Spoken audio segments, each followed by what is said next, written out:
Bem, galera, aqui quem está falando é o professor Lucas Gesta, filigranas de História da Igreja, e esse vai ser o nosso primeiro vídeo de uma série que eu pretendo lançar esse ano, tratando de História da Igreja, tratando de História do Pensamento Cristão e tudo que envolve a formação dos cristianismos, sejam eles ocidentais ou sejam eles orientais. E esse vídeo ele está um pouco caseiro, não está muito profissional no áudio nem na imagem, mas o que vale é o conteúdo. O importante é o que eu vou passar aqui e eu espero que você goste, que você aprenda bastante. Nosso primeiro vídeo eu quero começar com uma dúvida que sempre as pessoas vêm me perguntar, que é o seguinte: Lucas, como é que eu começo a estudar a história da igreja? Por onde eu começo? Quem que eu leio? Qual é o livro que você indica? Enfim, eu quero primeiramente aqui separar duas coisas. Primeiro, a história da igreja de história eclesiástica. Aí você pode perguntar: Lucas, mas história da igreja e história eclesiástica para mim é a mesma coisa. Não, não é. São duas coisas diferentes e eu vou estar tratando sobre elas em dois pequenos vídeos. Eu só quero dar tempo de fazer um vídeo curto, chamar a sua atenção e depois você lê o outro. Você vê o outro. Enfim, história da igreja é tudo aquilo que nós fazemos de estudo, de pesquisa, de produção, que estuda o cristianismo e venha do ambiente acadêmico, ok? E para que você produza história da igreja, você precisa passar por avaliações, seja de um orientador, seja de uma banca, seja de uma universidade. Então, quando a gente trata de história da igreja, é aquele estudo acadêmico sobre tudo aquilo relacionado com os cristianismos que existem no mundo. Quando eu falo de história eclesiástica, é tudo aquilo que tem a ver com a produção da história dos cristianismos, só que ela vem de dentro de uma denominação cristã específica.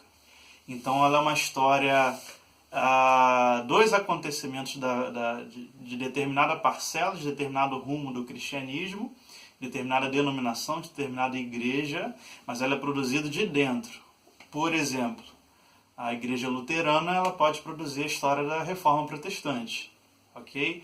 Mas essa história da reforma protestante que a igreja luterana produzir, ela vai ser voltada para mostrar que ao final os luteranos eles têm um pouco mais de razão do que as vertentes cristãs anteriores e as vertentes cristãs que existem por aqui. Então, se um metodista produzir uma história de John Wesley, então a história de John Wesley de um metodista vai ser história eclesiástica, e essa história vai ser voltada para mostrar que o metodismo, o que é a atual denominação metodista, por exemplo, seja um pouco melhor, ou seja, ideal, ou seja, que seguiu realmente o padrão de vida e de doutrina e de propósito de John Wesley. Se a gente pega, por exemplo, tratando dos batistas, eles têm eu posso me incluir, nós batistas temos um livro de história eclesiástica chamado Rastro de Sangue, Esse livro é para mostrar que a Igreja Batista é a verdadeira Igreja de Cristo na Terra, porque ele liga a história dos batistas, que surge no século XVII na Holanda e depois na Inglaterra, ele liga isso ao século I, a João Batista, ao Rio Jordão e Jesus Cristo sendo batizado por João Batista, mostrando que e faz um elo entre pequenos grupos que existem à margem do cristianismo em todos esses séculos até chegar à fundação da Igreja Batista. Então isso é história eclesiástica. A história eclesiástica ela vai ter sempre um juízo de valor, vai ter sempre alguém certo, alguém errado, vai ter sempre um ortodoxo, um herege, alguém para acusar. Tá? Em contrapartida, nós temos a história da igreja. Então, por exemplo, eu estou pesquisando cristianismos orientais, eu estou pesquisando os ritos siríacos, tá? Em ambiente acadêmico, usando autores acadêmicos, usando fontes documentais selecionadas, e vou apresentar isso no doutorado, e vou passar por uma banca, e tudo aquilo que for juízo de valor em mim, tudo aquilo que eu não estiver vendo que faz parte da minha cultura protestante, vai caber ao meu orientador me corrigir. Para quê? Para tentar chegar ao objetivo da minha tese, a verdade dos fatos, aquilo que mais próximo do que ocorreu dentro da minha pesquisa. Então a história da igreja ela pretende a neutralidade.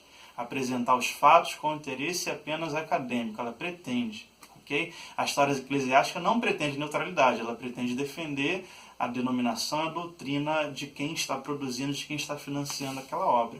Então, basicamente, essa é a diferença entre história da igreja e história eclesiástica, e eu vou tratar, então, de exemplos de livros no próximo vídeo. Gostou? Curta o canal Filigrana de História da Igreja, compartilha no Facebook, compartilha no WhatsApp e aperta o sinozinho ali, porque o próximo vídeo que aparecer, você vai ter em primeira mão. Um abraço, aqui é o professor Lucas Gesta, Filigrana de História da Igreja.